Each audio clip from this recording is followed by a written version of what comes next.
Bonjour à tous. Je m'appelle Nadège Expert et c'est un grand plaisir pour moi d'ouvrir l'année 2022 avec cette 5e édition du 6 minutes d'entraide et entrepreneurs. Ce 6 minutes s'adresse à tous les membres de l'association et il a pour objet de retracer l'actualité de la vie chez Entraide depuis la précédente édition en octobre dernier qui a été présentée par Aurélien Morel. Aujourd'hui, je suis coach et formatrice. Et si je dis aujourd'hui, c'est parce que ça n'a pas toujours été le cas. Alors, comme toute personne qui s'inscrit dans une relation d'aide, il y a derrière un chemin qui m'a poussée à ce que mon activité professionnelle fasse sens pour moi et réponde à des valeurs qui me sont essentielles. Avant d'être coach, j'ai travaillé 10 ans dans le commerce de proximité. Et encore auparavant, j'ai été photographe. Et en fait, je me suis un jour amusée à compter et j'ai eu une quinzaine d'activités professionnelles différentes. J'ai continué à compter et j'ai réalisé que j'avais déménagé 24 fois, j'ai tout perdu 4 fois et j'ai recommencé à zéro 6 fois. Alors peut-être que mon prénom a aidé, puisque Nadège signifie espérance en russe, alors je tiens jamais à perdre mon prénom. Aujourd'hui donc je suis coach et formatrice depuis 3 ans. J'accompagne des personnes, des équipes ou des entreprises. Et mes domaines de prédilection sont le relationnel et la communication, qui permettent d'aborder autrement le management, le travail en équipe ou tout simplement la relation à l'autre, qu'elle soit au travail ou dans son entourage proche. Les déclinaisons sont infinies, mais surtout elles sont spécifiques à chacun. Alors le coaching individuel ou d'équipe, le bilan de compétences, la formation ou le conseil dans le domaine de la distribution, vous pouvez retrouver tout ça en détail sur mon site si le cœur vous en dit. J'ai rejoint Entraide et Entrepreneurs en décembre 2019. En tant que coach, j'ai naturellement eu un rôle de soutien moral au sein de l'association.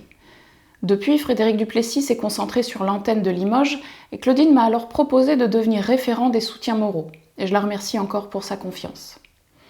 Je vais donc en profiter pour vous dire quelques mots à ce sujet. Aujourd'hui, nous sommes 14 soutiens moraux, peut-être 15 bientôt, et on a engagé un travail de clarification des contours de ce rôle, tant vis-à-vis des filleuls que vis-à-vis de l'équipe accompagnante. C'est un travail similaire à ce qui avait été fait pour les parrains il y a quelques mois. Et il est prévu qu'une présentation soit faite bientôt à l'ensemble des entrepreneurs de l'association, et on vous tiendra bien sûr informé, d'autant qu'on a d'autres choses encore dans nos valises. À ce jour, Entraide et Entrepreneurs, du haut de ses 5 ans et demi, compte maintenant 92 membres. Donc on remarquera au passage l'attractivité qui n'est plus à démontrer de notre belle association, puisque nous avons eu le plaisir d'accueillir récemment 8 nouveaux membres que je vais vous présenter. Nous avons 4 futurs parrains, avec Alain Buisson, qui a été directeur commercial dans de grands groupes. Nous accueillons Laurent Charon, qui est directeur général dans l'univers de la grande distribution. Bernard Fournier, qui est consultant en transformation des entreprises et accompagnement au changement, notamment dans l'agroalimentaire. Et Pascal Delay, directeur général avec une spécialisation dans les ressources humaines. Le collège des experts juridiques s'enrichit également. Florence Bachelet, qui est avocate spécialisée en droit du travail et en médiation sociale, et Jacques Delatude, mandataire judiciaire au sein de l'étude éponyme. Et enfin, nous accueillons 2 soutiens moraux, à savoir Sandrine Pellier, qui est coach certifiée au sein du cabinet Pichiki Mikana, et Evelyne Nouget, qui est coach et thérapeute comportementale. En ce qui concerne les entrepreneurs, les sollicitations restent très discrètes dans la période. Alors quelle interprétation à donner? Nous sommes dans une sorte d'entre-deux et on peut penser que les apports des aides publiques laissent les entrepreneurs dans une sorte d'attentisme.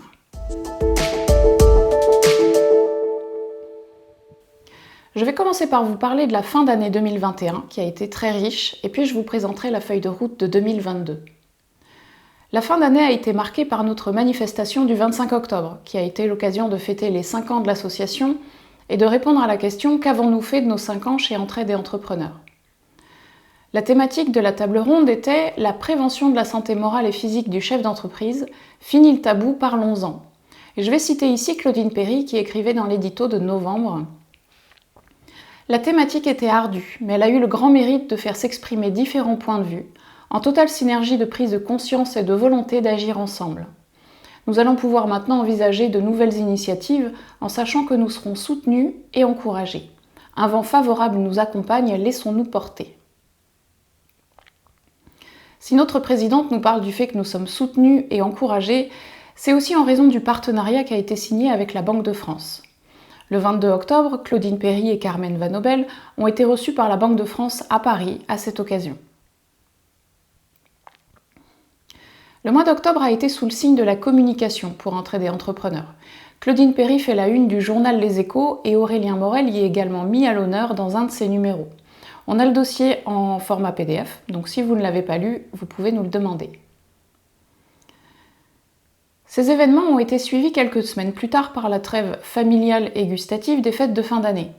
Et j'en profite pour vous rappeler que tous les événements, les informations et même les vœux de fin d'année sont publiés régulièrement sur LinkedIn et Facebook. Nous voici en 2022 et le 10 janvier, nous avons eu notre premier conseil d'administration de l'année et nous avons retracé les axes de notre stratégie 2022 que voici. Tout d'abord, il s'agit de confirmer Entraide Entrepreneur comme un acteur majeur de l'accompagnement des entreprises en difficulté, en élargissant notre audience au maillage communal, y compris rural. Il s'agit également de renforcer notre déploiement territorial régional en consolidant l'antenne de Limoges et en installant un relais à Bayonne et à Poitiers. Et puis, il nous semble important de faire connaître notre spécificité de double accompagnement moral et technique dans l'exercice d'un bénévolat total. Bénévolat dont la dimension doit être appréciée à sa pleine valeur. Dans le prolongement précisément de notre manifestation du 25 octobre, il nous faut aussi relancer la structuration du projet Prévention de la santé de l'entrepreneur, avec les partenaires de la table ronde qui lui avaient été consacrés. Et enfin, concernant notre sphère interne, nous poursuivrons l'amélioration continue de notre fonctionnement, notamment par l'amélioration de la tenue de nos différentes réunions, que ce soit les COPIL, commissions juridiques ou les formations, mais aussi par une plus grande agilité pour pouvoir répondre aux sollicitations d'entrepreneurs lorsque leurs besoins se traduisent par un accompagnement court et plus spécifique.